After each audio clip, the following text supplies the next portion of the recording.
a good horse. That probably makes about as much sense to you as it did to me the first time I heard it.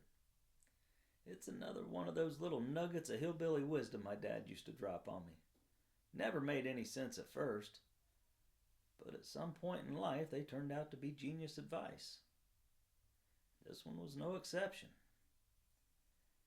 So I grew up being a hard worker. Well, we didn't have a choice. I grew up on a farm, and that's the way I was raised. So when I hit the real workforce, where I got a real paycheck, I started at McDonald's. And nobody outworked me doing French fries and running the grill or anything else I did there. I made sure of it. I think part of it was my competitive nature. Back in high school and even junior high, nobody outworked me on a football field. Might have been some players that were better than me or had better abilities, but nobody worked harder than me. It's just who I was. Part of it being the way I was raised, and part of it just being competitive. So again, I worked circles around everyone at McDonald's. Then I went on to work for a hardware store, and nobody could stack 5-gallon buckets of joint compound faster than me. I made sure of it. I always noticed that there were people that worked less. There were people that barely worked, that all got the same paycheck. It was pretty obvious, pretty easy to see, but it didn't really bother me. I still wanted to be the best. I still wanted to work the hardest. But as I went on throughout my career and in my early 20s, I was working for a Johnson & Johnson facility in maintenance as a boiler mechanic. It started to bother me, started to weigh on me a little bit. So at that point, I was working in a shop with about 20 other guys.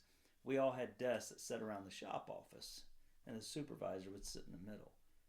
And anytime a call came in for a job that needed to be done, the supervisor would take the call, and then he would wheel his chair around, and he would say, I need you to go out and do this job.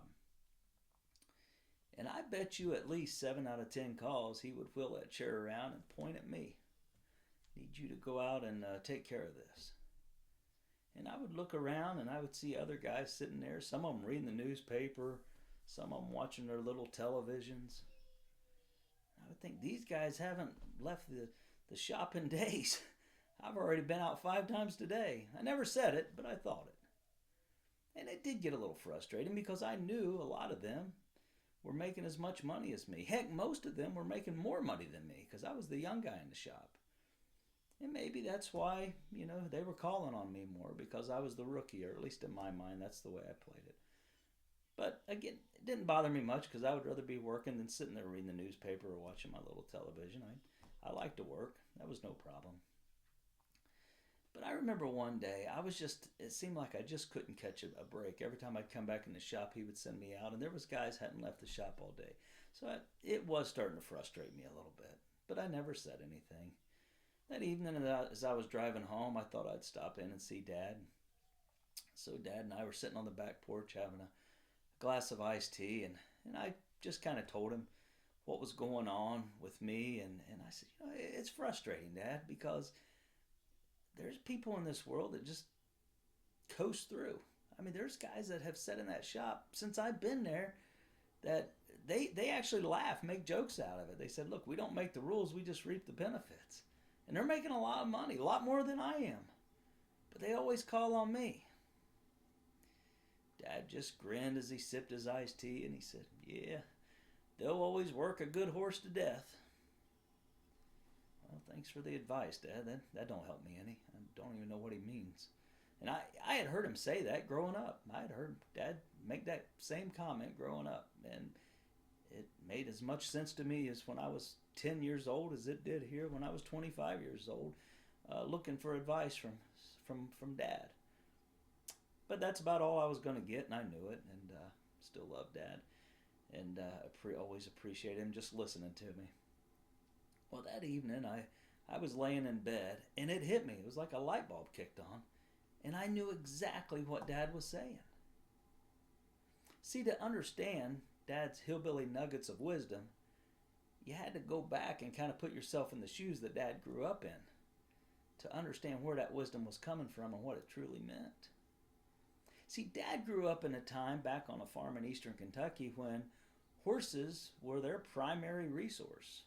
It was their tools they used in the garden and the fields. They didn't have tractors, at least Dad's family didn't, but they had a 400-acre farm and they did it all with horses and mules. And if you wanted to go to the store, they didn't have cars. You picked a horse and you rode it into town. If you had to go get groceries, go to the post office, whatever, you took a horse. So let's think about that. Let's say they had 5 horses out in the stall. Well, anytime they needed to do something and they walked out to that stall, which horse do you think they're going to put the saddle on? If they had to go to town, they're going to put the saddle on the horse that was the fastest, that minded the best. They're going to pick the good horse. If you had a field that you had to plow, which horse are you going to hitch that plow to? You go out there, you got the same 5 horses. You're going to pull out the good horse because you want to get the job done. Now, all 5 horses are getting the same straw to bed down on. All 5 horses are eating the same feed. All five horses get the same amount of shelter, the same amount of care, the same amount of love. But which one does most of the work? The good horse. Again, does it seem fair? No, but life's not fair. But it does make a lot of sense. So the next morning I got to work, and when I got a break, I walked over to the telephone and I called back home and I talked to Dad. I said, you know, Dad, I thought you were a little crazy when you made the comment, they'll work a good horse to death last night. But it hit me what you meant, and I understand where you're coming from. Well, Dad just laughed a little bit. I said, but Dad, it's still not advice. It's more of just an observation. I said, can't you give me some advice? He said, yeah. Always be the good horse. I said, thanks, Dad, and I hung up the phone. And you know, it would be a lot easier not always striving to be the good horse. I mean, I'd like to just lay in the barn, eat the feed, rest in the straw. But then think about that. What kind of life is that? When let's say all 5 of those horses get to the end of their journey, which one's going to look back and know that he lived a richer life? He got to see the town, got to get out of the stall, work the fields. He got to feel that sense of laying down at night after a good, hard day's work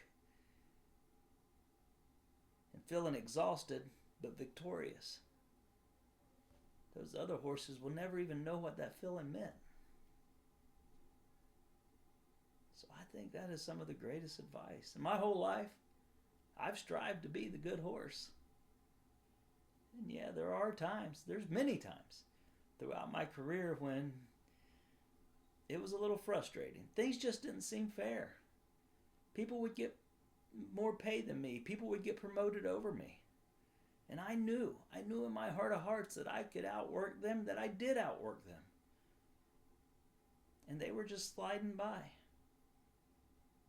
But you know, at the end of my journey, I'm going to look back and know that I gave it my all. And because of that, I got to see a whole lot more. I got to do a whole lot more. And I lived my life. So friends, go out there today and be the good horse.